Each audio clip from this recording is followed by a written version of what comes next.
Olha, falar da terceira idade é sempre importante, mais ainda quando deseja-se que ela seja bem vivida. A saúde mental na terceira idade vem ganhando mais destaque atualmente, pois muitos problemas físicos derivam do emocional e de uma mente sem preparo. O impacto do tempo para muitas pessoas pode ser avassalador, e para quem é idoso, associa-se esse fato ao fim trágico de um ciclo. Esquece-se que todos estão vulneráveis a ter a vida interrompida a qualquer momento e que se cuidar para fortalecer corpo e mente é um ingrediente necessário para poder desfrutar de bons momentos com toda a intensidade e principalmente ser feliz consigo mesmo. 10 horas e 11 minutos, você está ouvindo o Fortaleza 6.0. Hoje vamos conversar sobre saúde mental na terceira idade, como envelhecer com equilíbrio e o momento certo, caso necessário, de procurar um especialista. Nós temos agora o prazer de receber o nosso convidado de hoje, o psicólogo Pedro Posidônio. Muito bom dia, Pedro. Prazer enorme recebê-lo aqui na Tempo. Bom dia, super agradeço a oportunidade. Estamos aí para contribuir com a temática da saúde mental e todo esse relacionamento da saúde mental com a terceira idade. Doutor Pedro, é interessante, saúde mental, ela tem que ser tratada ao longo da vida. Com certeza. E a gente fala muito que as pessoas são reativas, né? A gente procura um médico ou profissional quando alguma coisa de errado se apresenta. Sim. Qual a importância da saúde mental preventiva? Exatamente. É um modelo, né? Na verdade, nós temos esse modelo, essa concepção de saúde, como sendo uma saúde ligada realmente à questão dos sintomas, à questão da doença, né?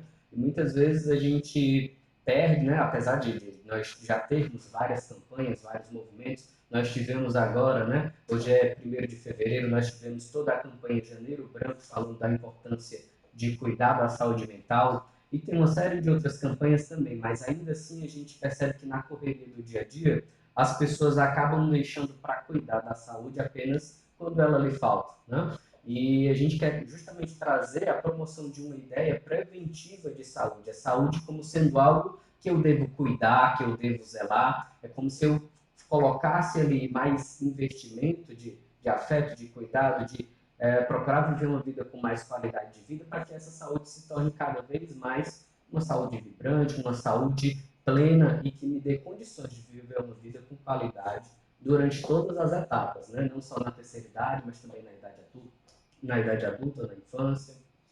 É uma curiosidade minha pessoal, doutor Pedro. Nós tivemos uma série de avanços da medicina, de tecnologias, mudança de perfil de vida das pessoas.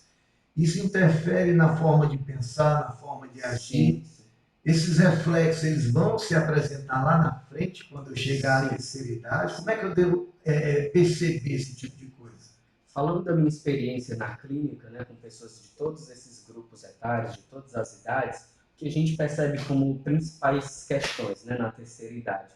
Na terceira idade, muitas vezes uma coisa que acontece é um pouco isso que você falou, que as questões, por exemplo, as perdas, as dificuldades, os traumas que a pessoa foi passando ao longo da vida, são experiências de vida negativas, vão se acumulando, né? E aí a gente tem uma situação onde a gente tem, na verdade, ali um paciente, um cliente, com vários focos, com múltiplos focos de questões mal trabalhadas, mal resolvidas, né?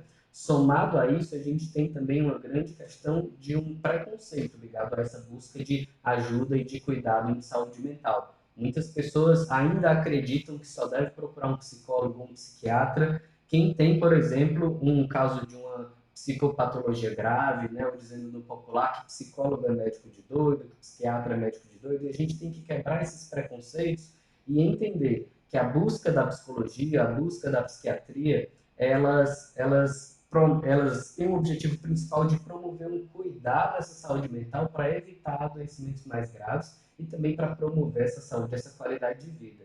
Então, essas questões que vão se acumulando ao longo da vida de uma pessoa que nunca procurou e vai procurar na terceira idade o psicólogo, por exemplo, muitas vezes já encaminhado por um médico devido a uma sintomatologia, questões como fibromialgia, os próprios sintomas de ansiedade, sintomas de depressão, tudo isso levam os médicos a encaminharem hoje para os psicólogos, né? E às vezes a pessoa chega lá realmente sem saber nem o porquê, nem o que é que o psicólogo faz, né? E a gente tem todo um processo de psicoeducação para orientar as pessoas sobre a importância desse cuidado de saúde mental. E é isso que nós estamos fazendo aqui, né? Podendo alertar um número maior de pessoas, né? De uma maneira mais abrangente, sobre essa importância desses cuidados. E esse tabu ainda é muito forte hoje em dia, não é?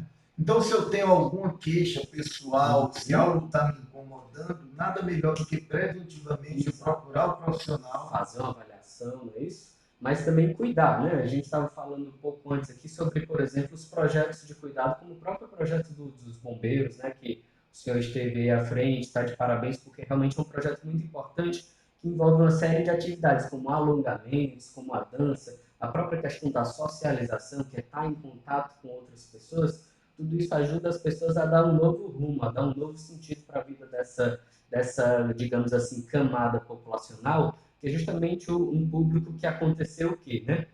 A gente vive numa sociedade que supervaloriza três coisas, né? A primeira coisa é a juventude, a segunda coisa é o trabalho e a terceira coisa é a questão do consumo, né? E eu não vou diretamente falar dos pontos bons e ruins desses três pontos, mas o que é que acontece com o público de terceira idade? Muitas vezes o trabalho ele entra num ciclo de fechamento, ou devido às vezes a uma A juventude aposentadoria, está indo ou embora. uma questão de saúde. A questão da juventude, né? Como a juventude, a força, a energia, ela é supervalorizada.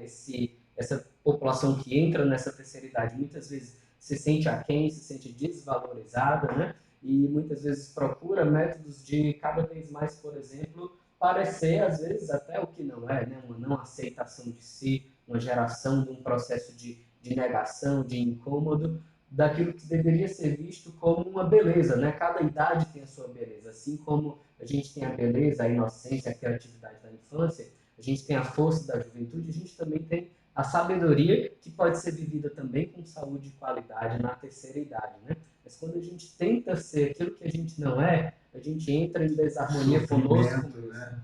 A gente entra em desarmonia conosco mesmo, isso gera sofrimento, né? Então, o primeiro processo é o processo de aceitação, de acolher a etapa da vida que a gente está vivendo, buscar ver que ao longo da nossa trajetória, né, por exemplo, com o ganhar dos anos, a gente vai ganhando justamente experiências, aprendizados, né? Isso pode ser feito de uma maneira mais ativa, a pessoa busca esse aprendizado de vida, ou mesmo alguém que, vamos dizer assim, no popular, alguém que aparentemente não faça nada, mesmo essa pessoa vai ao longo da vida acumulando experiências, aprendizados através da observação. Para você ver, viu, Leandro? É como o doutor Pedro fala, vamos nos aceitar, aceitar aquilo que a vida nos impõe. E cuidar, né? E cuidar, lógico. Vamos ouvir uma musiquinha para a gente melhorar? Na hora, coronel. Para você que ligou o rádio agora, seja bem-vindo. Por um envelhecimento ativo e saudável. Fortaleza 6.0. Agora 10 horas e 29 minutos, é muito bom ter você aqui com a gente. Lembrando que você pode participar mandando perguntas para o nosso WhatsApp 8532611039. Olha, é até um pouco complicado falar sobre saúde mental, já que esse conceito pode ser interpretado de diversas maneiras por culturas diferentes. Podemos dizer, então, que esse fator trata-se da capacidade de alguém de lidar com os sentimentos e emoções, e seria algo tecnicamente chamado de qualidade cognitivo-emocional. Todo o caminho para se envelhecer e a diminuição das reservas funcionais causam um desgaste muito grande psicológico, porém nunca deve ser associado à doença. Ou seja, pode-se sim envelhecer e todos terão um impacto no corpo com isso, mas não deve-se nunca acreditar que esse processo biológico por si só é uma doença. Muito bom dia, estamos conversando sobre saúde mental na terceira idade, como envelhecer com equilíbrio e o momento certo, caso necessário, de procurar um especialista. Hoje recebemos aqui o psicólogo Pedro Posidônio, Coronel Sérgio Gomes. Doutor Pedro, eu estava lendo e vi uma coisa interessante que fala sobre a qualidade cognitiva emocional, que é o poder que o ser humano tem de lidar com sentimentos e emoções. É muito importante isso, não é? Sim, com certeza. Eu costumo dizer sempre, né, que do ponto de vista do emocional, infelizmente a gente tem muito pouco preparo, a gente é muito pouco trabalhado ao longo da vida.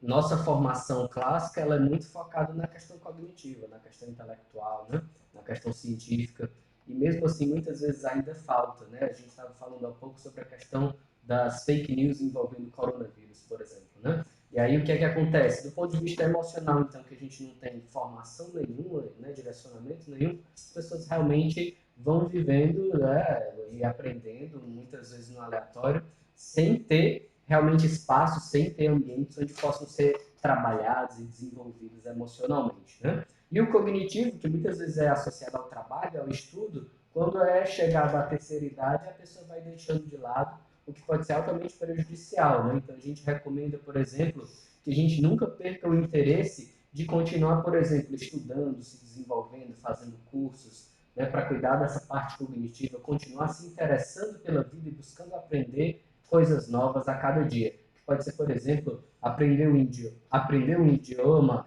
aprender a fazer uma nova faculdade, uma faculdade que a pessoa sempre tinha aquele desejo de fazer e acaba não fazendo ao longo da correria da vida, né? Ou mesmo fazer cursos, capacitações, procurar estar em contato com pessoas, amigos, relacionamentos saudáveis, né? E para cuidar da parte emocional, é fundamental que a gente faça realmente um acompanhamento profissional. A psicoterapia está aí para isso, mas tem também uma série de cursos, grupos, uma série de outras atividades de desenvolvimento humano que podem ajudar nessa parte do desenvolvimento emocional. Uma curiosidade também, doutor Pedro. Ninguém quer assumir que está com algum problema de saúde mental. Ninguém. Como é que eu faço? Se eu tenho um tabu, não, eu sou doido, não tenho problema, não vou procurar o doutor Pedro. Não me ligo na prevenção. As pessoas que me circundam, como é que elas podem perceber, notar preventivamente qualquer alteração para me encaminhar até o doutor Pedro? As alterações, elas muitas vezes elas vão realmente nessa questão de quando a vida cotidiana começa a ser atrapalhada pelo dia a dia, né? É incomum, assim, normalmente a gente percebe quando tem algo ali fora do normal, né? Então, uma ansiedade fora do normal, onde a pessoa tem ali um processo de, por exemplo, de insônia muito grande, de não conseguir desligar, de não conseguir realmente dar conta e equilibrar aqueles pensamentos acelerados, aquela fala acelerada, a respiração ofegante, a falta de ar. Aí a gente entra nos outros sentimentos que são, né, até mais perigosos, o choro constante, a vontade de se isolar, a falta de ânimo de lidar com as coisas no dia a dia. Tudo isso são sintomas já de uma ansiedade um pouco mais grave e necessário cuidar para evitar justamente outros problemas mais graves, como o pânico, a depressão. E até mesmo assim, né, a gente também tem uma questão alarmante que envolve a nossa sociedade, que é também essa questão do suicídio, né? É preciso ter iniciativas, conhecimentos relacionados à questão da prevenção do suicídio em todas as idades. O senhor estava falando agora há pouco que a terceira idade também é um público de risco, é um público que tem que ser observado essa questão do suicídio, porque ela pode acontecer realmente em qualquer idade, né? Então, quando a gente fala de saúde mental, de cuidar da saúde mental, a gente fala de cuidar dessas várias dimensões. Né? Sempre importante a gente, por exemplo, muitas vezes devido ao preconceito, a gente percebe que às vezes a iniciativa para uma determinada pessoa é manter o segredo. Né? Então, por exemplo, você quer buscar o cuidado em saúde mental e a sua família, ela não é uma família acolhedora, ela é uma família que julga, ela é uma família que vai lhe tratar de maneira preconceituosa por causa disso, então você vai em segredo, diga que vai para uma consulta de rotina, não precisa dizer por que está indo, ou se está indo ao psicólogo, por exemplo, né? Mas a gente também quer quebrar esse tipo de iniciativa e falar assim que a gente tem que fazer uma cultura de saúde mental, onde todos nós sabemos da importância, todos nós buscamos, todos nós compartilhamos nas nossas redes sociais informações que são compartilhadas pelos profissionais, para que todas as pessoas saibam, né, por exemplo, que cada um de nós deveria fazer terapia, pelo menos alguns ciclos durante a vida, nos momentos mais difíceis, nos momentos mais ansiosos, né? Então a terapia ela não é exclusiva para quem está vivendo um quadro de adoecimento, ela é fundamental, ela é necessária para a nossa saúde e qualidade de vida, assim como a atividade física, por exemplo, né? Qual é o momento da nossa vida em que a gente pode prescindir, pode deixar de lado a atividade física? A ideia é que a gente faça sempre, né? E claro, nos momentos em que a gente está com a nossa saúde mais debilitada, isso tem que ser acompanhado ali, aquela atividade física também, por um profissional, né? É o caso, às vezes, da pessoa procurar um personal trainer, procurar um fisioterapeuta, procurar um nutricionista, né? Para cuidar da saúde física. Mas quando se trata da saúde mental, como a gente tem muito medo ou preconceito, as pessoas acabam não procurando, acabam dizendo que eu não tenho tempo para para ansiedade, eu não tenho tempo para depressão, como se fosse uma questão de tempo, né? Outros preconceitos, por exemplo, que a gente tenta quebrar é aquela ideia de quando você vê um parente, um familiar, um amigo que está com ansiedade ou com depressão, as pessoas muitas vezes dizem que isso pode ser, por exemplo, falta de Deus, ou falta de força de vontade, ou falta realmente, às vezes até falta do que fazer, né? A gente tem que quebrar todas essas ideias preconceituosas, porque a ansiedade, a depressão e o pânico são doenças, assim como a diabetes, assim como todos os outros transtornos, a hipertensão, né? Então, não tem como. A osteoporose, imagina você chegar para alguém com osteoporose e dizer para ela que basta você se esforçar um pouquinho mais que você sair disso, né? A gente sabe que não é assim, é preciso cuidado profissional adequado para promover a saúde. Muito legal, Leandro. Vamos ouvir um pouquinho mais de música, daqui a pouco a gente volta para falar com o doutor Pedro sobre problemas de saúde mental afetam a saúde física. Fala sobre isso aí também. Doutor Pedro, com relação a essa interferência da saúde mental em relação aos problemas físicos. É uma realidade? Com certeza, né? A gente chama isso de psicossomática, né? O físico e o mental, na verdade, eles são uma coisa só. Você deu até um exemplo, ansiedade gera insônia, que altera a sua saúde, sim, é isso? Sim, também, né? Existe uma série de outros quadros, né? Por exemplo, a questão da fibromialgia, né? Que tem cada vez mais, a gente tem tido uma quantidade maior de diagnósticos e como a gente não sabe exatamente qual é a causa da fibromialgia, mas a gente sabe que quando o emocional ele é afetado, ou seja, quanto mais a pessoa vive situações de estresse, de ansiedade, depressão, piora nesse quadro da fibromialgia, né? E uma série de outros quadros podem estar ligados também à questão, né, não só da idade, mas também à questão mental emocional. A gente sabe, por exemplo, a questão da alopécia, queda de cabelo, uma série de problemas de peles, como alergias, podem estar ligadas também, né? Então a gente costuma dizer assim, quando a boca não fala ou quando a boca cala, o corpo fala, né? O corpo ele acaba somatizando aquelas emoções, aquelas tensões, aquelas situações acumuladas ao longo da vida. É interessante que eu peguei um dado da OPAS que fala que 10% das pessoas acima de 60 anos têm depressão. E a gente conversava um pouco sobre esse quadro depressivo que muitas vezes você não entende, porque não existe um histórico familiar, não existe nenhum sinal ou sintoma aparente que a pessoa demonstre para você que ela está com essa doença terrível. E muitas vezes existe um desfecho muito grave e até mesmo fatal. Por que essa doença ela tem tantas caras diferentes, doutor Pedro? E como é que a gente pode entender ou passar a entender a doença da depressão, principalmente quando a gente convive com pessoas que não demonstram nada, de nenhuma forma? Muitas vezes, realmente, digamos assim, a gente complicado, né? Muitas vezes a gente não pode salvar todo mundo, realmente, né? A gente tem que entender que o nosso objetivo é dar a nossa contribuição, né? Ajudar no que a gente puder, né? Mas vamos lá, o profissional, em primeiro lugar, ele é mais realmente indicado a diagnosticar, a identificar quando existe algum tipo de problema, né? A manifestação da depressão, ela vai depender de uma série de fatores, dentre eles a própria história de vida, a própria, digamos assim, a própria particularidade, né? Cada pessoa é diferente, então isso pode gerar, por exemplo, numa pessoa uma depressão mais agressiva, numa outra pessoa uma depressão mais silenciosa, né? Mais sintomática, mais assintomática, então isso vai depender muito realmente de cada um. Agora, é importante a gente observar os sinais realmente visíveis, né? Como o isolamento, a tristeza, realmente a pessoa, por exemplo, quando ela fala que tem o desejo de sumir, ou quando eu não estiver mais aqui, vocês vão sentir minha falta. Frases desse tipo, que a gente pode chamar de frases depressivas, a gente pode ficar de olho, né?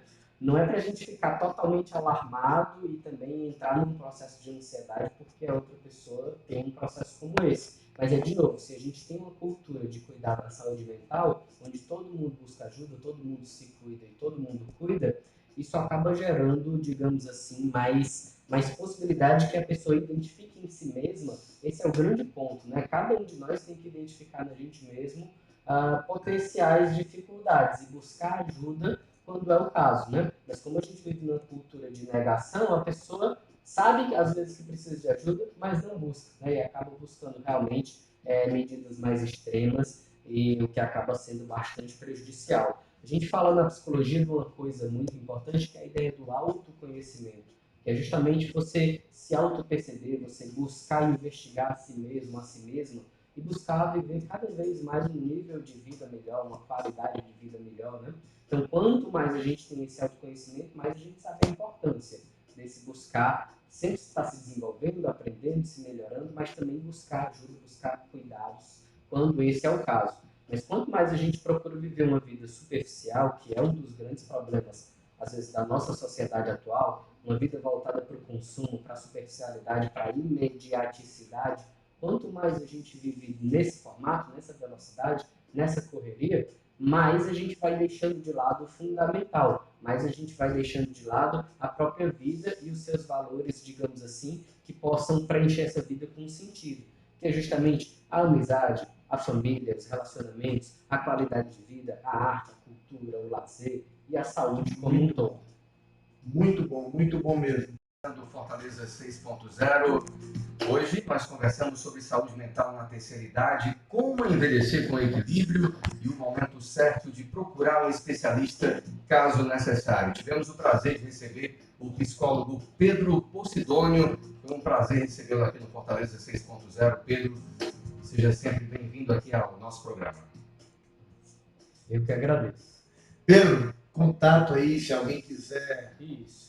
conhecer o Dr. Pedro, fazer uma consulta. Quero tomar a liberdade de dizer para todos e todas que essa entrevista, eu vou colocar ela no meu canal do YouTube, é um primeiro contato, assim, todas as outras entrevistas, Muito palestras, a gente coloca lá à disposição para também servir como um repertório de informações sobre toda essa questão de saúde mental. Então o canal é youtube.com/Pedro Possidônio com 2 S. youtube.com/Pedro Possidônio com 2 S. E você pode me encontrar também no Instagram, é o @pedropossidonio.psi de psicologia, pedropossidonio.psi de psicologia lá no Instagram. E aí de lá a gente pode entrar em contato, posso dar o número do WhatsApp, coisas assim, para que a gente possa, enfim, continuar esse debate aqui sobre essa questão da saúde mental e, se for o caso, também marcar um horário conforme necessário.